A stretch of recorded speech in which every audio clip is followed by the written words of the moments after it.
Yang perintah di pengadilan, bukan presiden. Dia tidak jalankan, lapor polisi, tangkap. Ini kan contoh. La haula wala quwata illa billah. Contoh. Itu maka kita gugat ke pengadilan. Dia harus terbitkan kelulusannya ibu. Pengadilan yang perintahkan.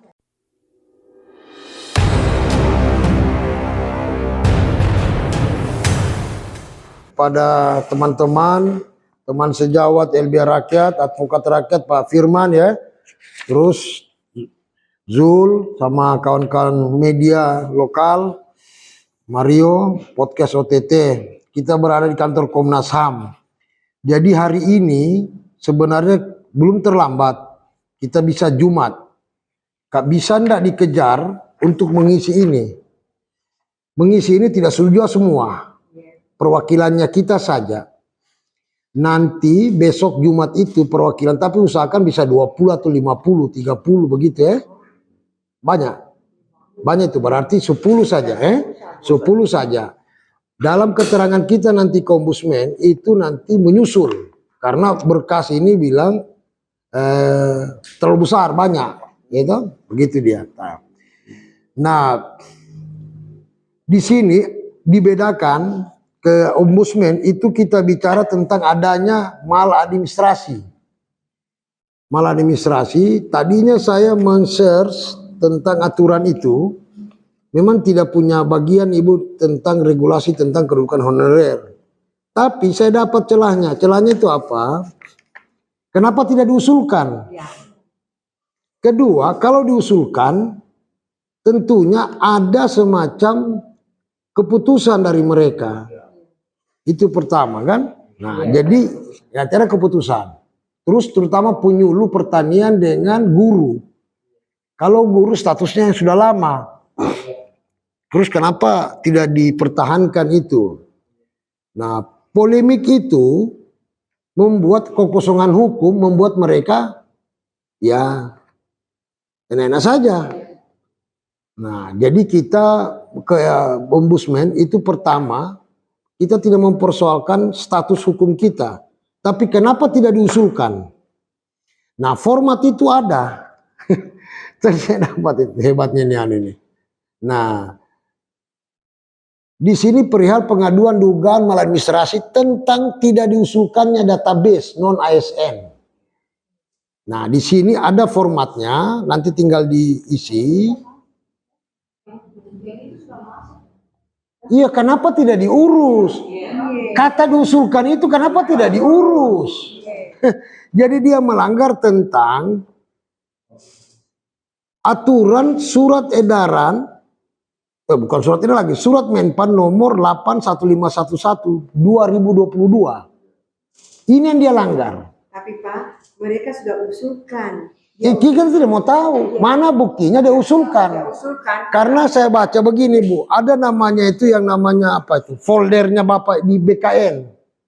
BKN itu apa nama?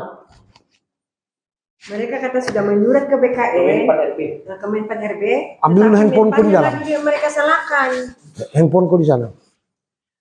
Nah jadi kan begini, ada pengusulan, ada BKN daerah, ada yang namanya kepegawaian di Menpan. Di kepegawaian Menpan itu ada yang namanya mekanisme pengusulan berdasarkan kuota, permintaan dan kebutuhan. Nah ketika masuk ke situ ada passwordnya.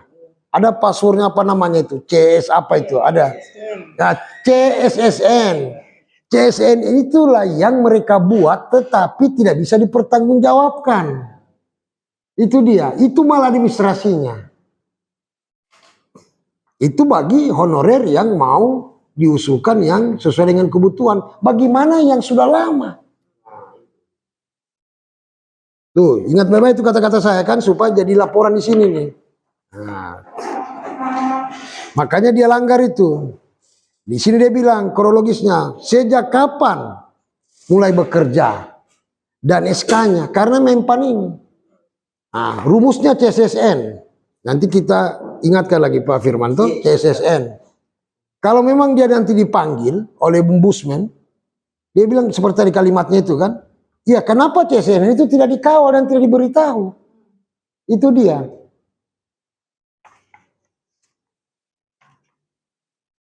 Terus kemudian dasar hukum yang dia dilanggar. Dasar hukum yang dilanggar.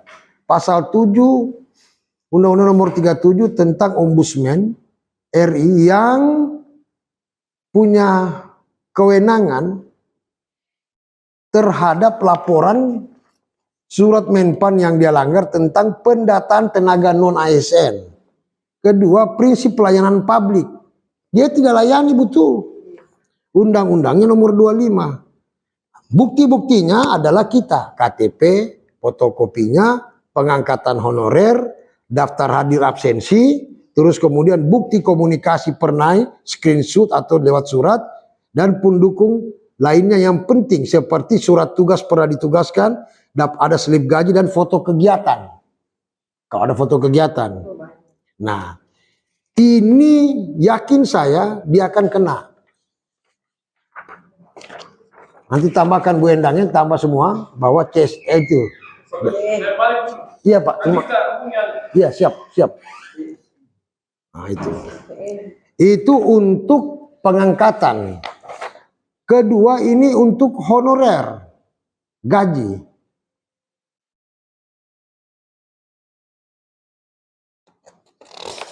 Jadi ada dua laporan kita.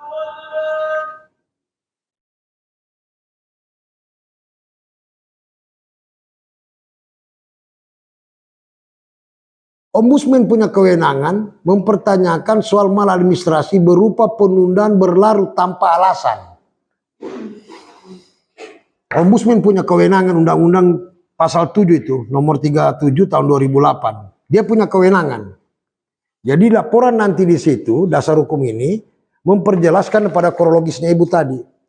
Kami mengalami penundaan dengan gaji sekian-sekian, bahwa pada bulan ini tidak seperti itu. Permohonan kita kepada Ombudsman melakukan pemeriksaan terhadap dugaan maladministrasi. Di sini dia bilang dalam kurung, kalau Ibu di mana tugasnya? Penyuluh KB. Ibu sebutkan di penyuluh KB. Karena beda-beda kasusnya ini kan. Nah, 10 orang. Kalau penyuluh pertanian sebutkan di situ. Terus mengeluarkan rekomendasi kepada instansi agar segera membayarkan honor sebesar. Ombudsman memintakan berapa honorer yang dia tunda itu. Karena ada slip gaji kan, sesuai dengan UMR kah, sesuai dengan gaji yang tertunda, sudah melanggar UMR dan sudah melanggar ketentuan daripada undang-undang aturan tentang kepegawai honorer untuk penggajian. Jadi besok kita ke tenaga kerja, kan kemarin kita disanggah oleh mereka itu memang betul. Hubungan industrial ketenaga kerjaan itu adalah kepada swasta antara perusahaan dengan buruh. Tapi kita rupanya kedudukannya ada aturannya. Mana handphone gue? Ketentuannya kita itu adalah ketenaga kerjaan khusus namanya. Aturan ketenaga kerjaan khusus bagi honorer.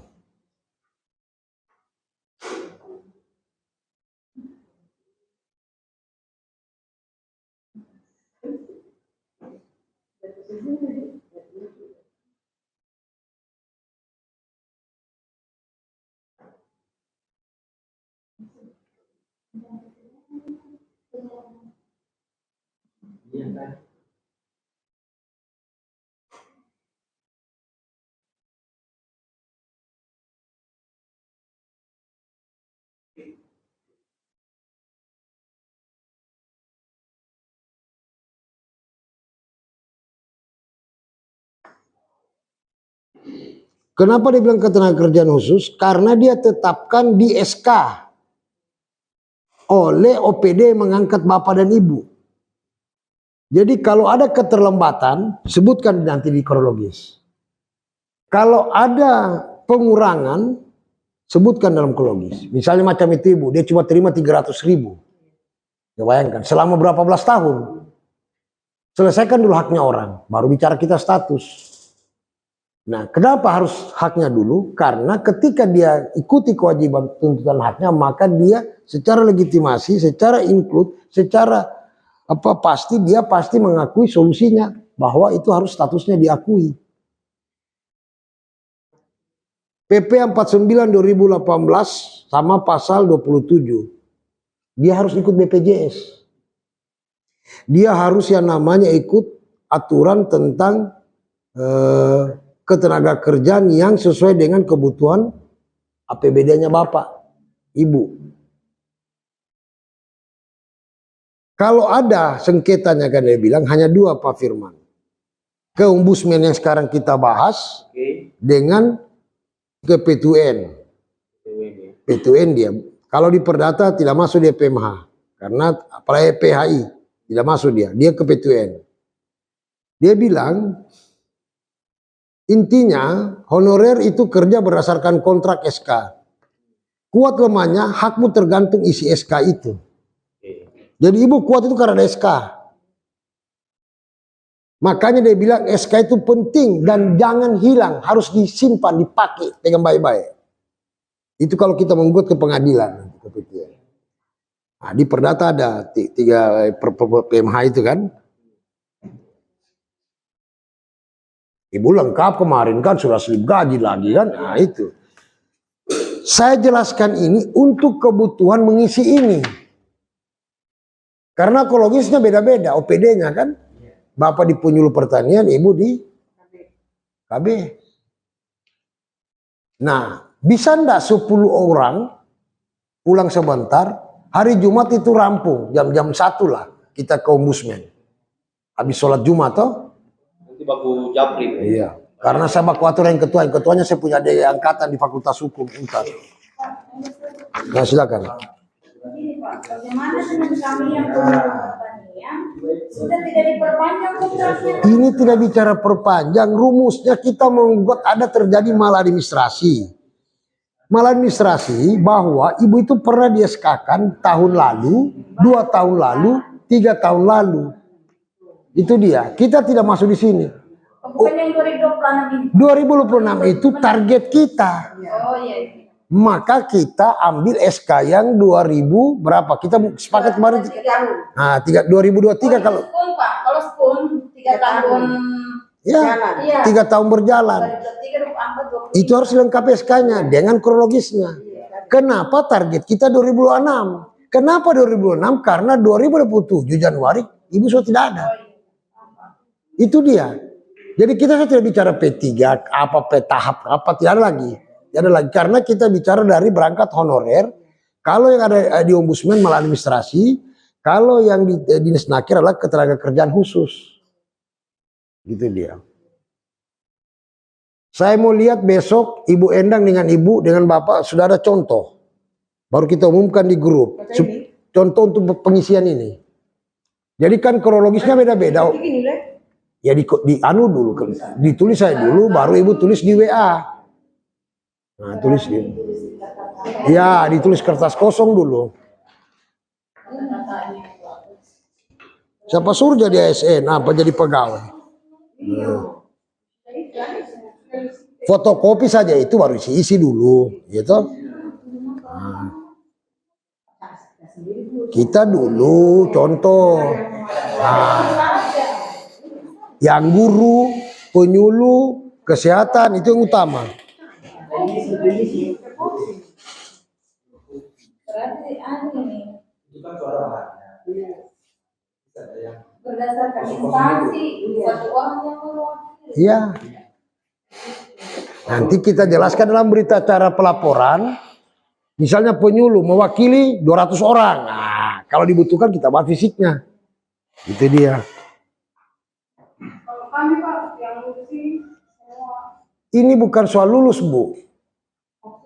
Oh, Ibu yang kelompok lulus. Iya. Kelompok lulus. Cari SPTJ-nya. Coba. Apa itu SP? Surat tanggung-jawaban mutlak. Apa? Surat bertanggung-jawaban mutlak. surat Pertanggungjawaban ulang.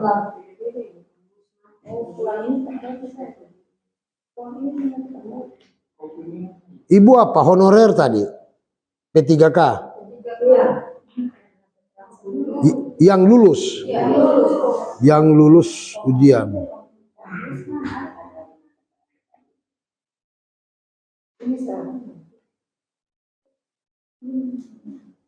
Pak, sama-sama ini sudah aneh. Iya, dua tasalanu saya.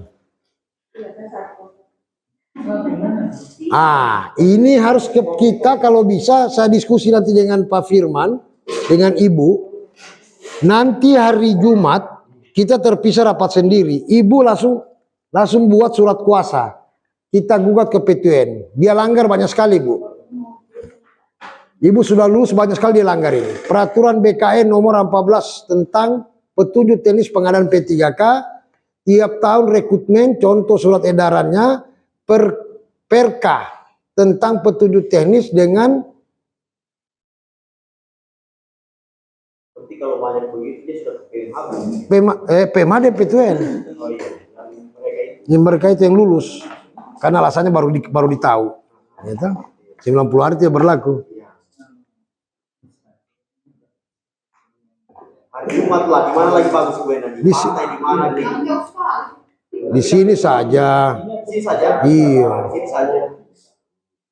Bapak, ini mau ditanya. Kenapa Bapak taruh 10 bulan? Kalau itu 10 bulan. Ini kan contoh. La haula wala quwata illa billah. Contoh. Ibu tidak dikeluarkan SK Iya, Pak. setelah lulus. Setelah lulus. Tidak ada juga pemberitahuan nanti dengan Ini dia. PTN. Sudah. Pokoknya bawa KTP apalah surat kuasa. Terserah kalau yang 41 orang tidak mau ikut, yang ada sekarang. 10 orang yang ikut. Nah, kalau 10 orang, 10 orang. Nggak boleh. Itu dia PTN. Kirim sudah. Hitamkan baru kirim ke kau. Kalau saya sendiri beda yang sama nama itu Pak bagaimana? Sama saja. Sama. Sama. Sama. Padahal ikut ujian. Melengkapi berkas. Pengusulan ini Pak masih diganti. Itu maka kita gugat ke pengadilan. Dia harus terbitkan kelulusannya Ibu. Pengadilan yang perintahkan. Usahakan kasih tahu lagi yang lain. Biarlah 15, kasihan toh. Daripada ada orang ini terkatung-katung.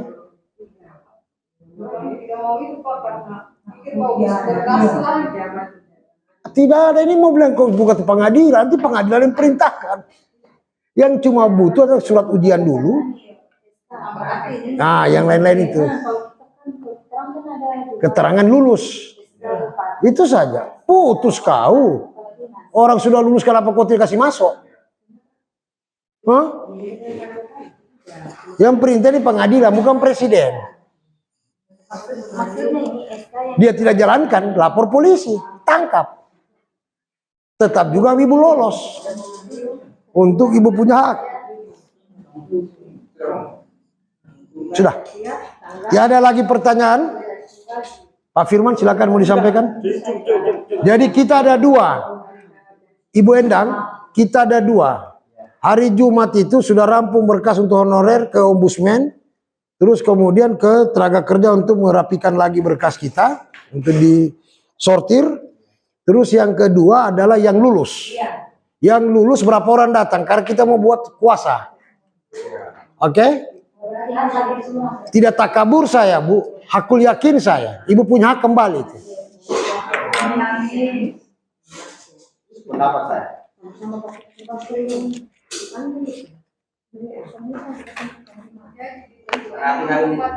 Hari Jumat itu yang